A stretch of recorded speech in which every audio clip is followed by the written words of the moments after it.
Well, in this renewal of the men's lightweight fours, world champions Denmark face last year's silver and bronze medalists.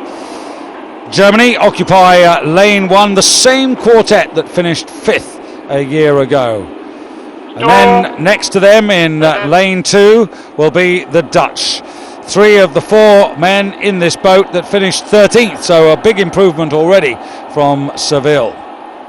And then Ireland, good to see them with the 4 through to the final. They were 7th a year ago. Paul Griffin in the stroke seat and Archibald in the bow return. Denmark here, the world champions. Can anybody lower their colour? Eberson, Molvik, Ebert and Christensen.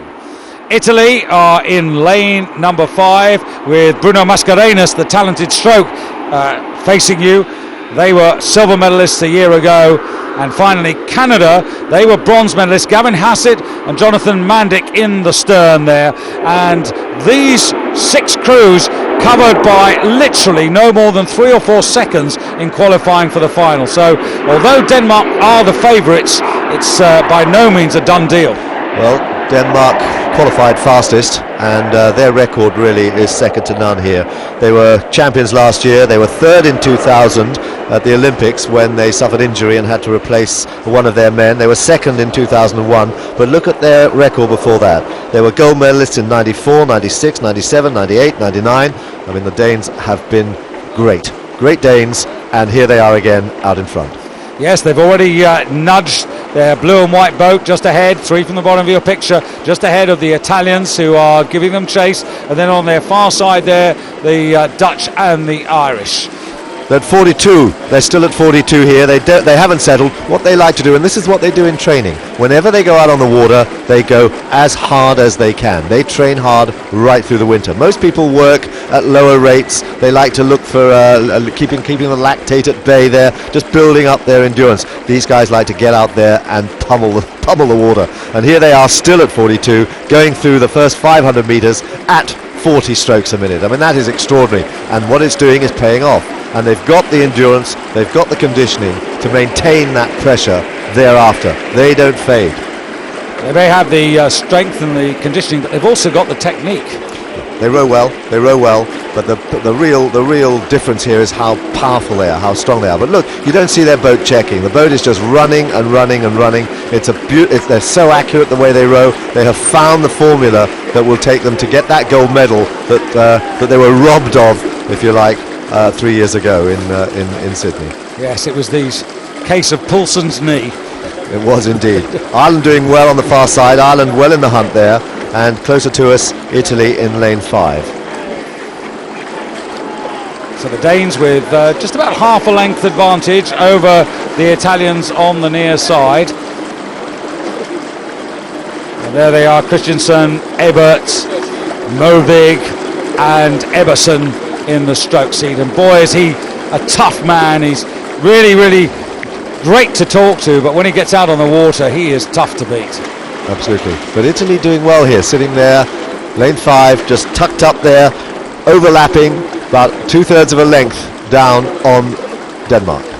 Yeah, and Bruno Mascarenhas, well, we've just switched to the Danes, but in Bruno Mascarenhas, the Italians have found a really promising stroke. He's only 22 years of age. He was actually born in Portugal, but he was an under-23 gold medalist in the lightweight men's double sculls, and he's really progressing. Last year, runner-up, of course, with his crew in this very category.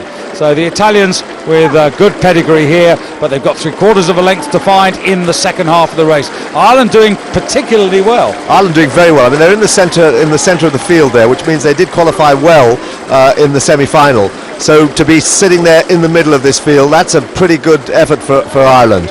And they are pushing up there. They're holding 3rd place at the moment. But worth emphasising, as you see Denmark really take command, that all of these crews are competing on absolutely equal terms.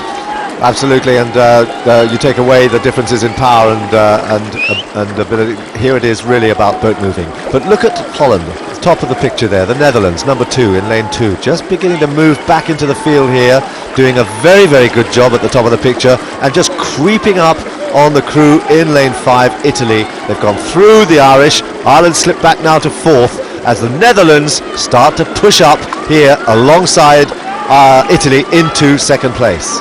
Well, the Dutch are so versatile, aren't they? They can scull or they can row. It doesn't really matter. They seem to have the ability to move their crews around. Well, they were 13th last year, so this is a massive improvement for them to be now contesting silver medal place. The only change to that crew from last year is Gerard van der Linden, who's come in the bow seat.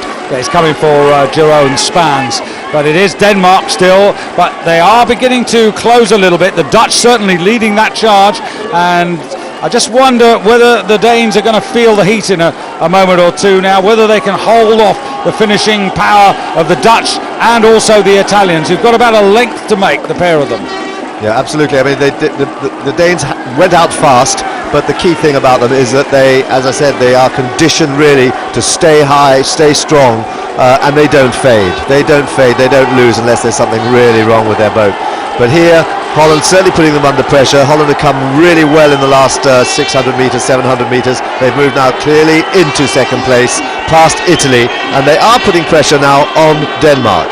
Again, very extraordinary, Dan. The Danes were really slow in the second 500. They dropped to something like 3.5 seconds off the pace, and then put in a really good 1:34.62, the fastest moving boat in the third quarter.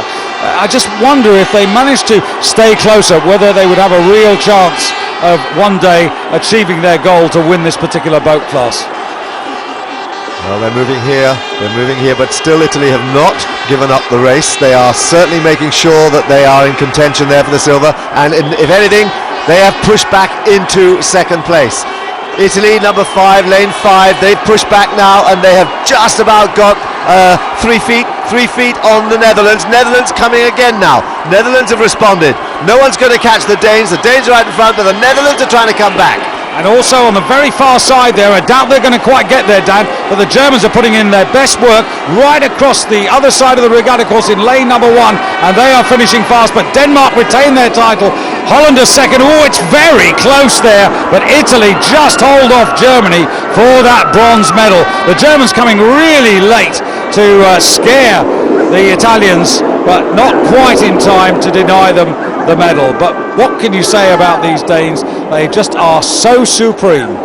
They have great strength, physical strength, but mental strength as well, and that allied to terrific technique does mean that they are pretty hard to beat. And it is a second lightweight victory for them at the regatta. Absolutely, because their pair will, however good they were, the pair will not be able to get into that 4, so they should really try and concentrate on going double sculling, I think. Well, of the 10 Olympic finals so far, the Danes only the 4th to successfully defend their title.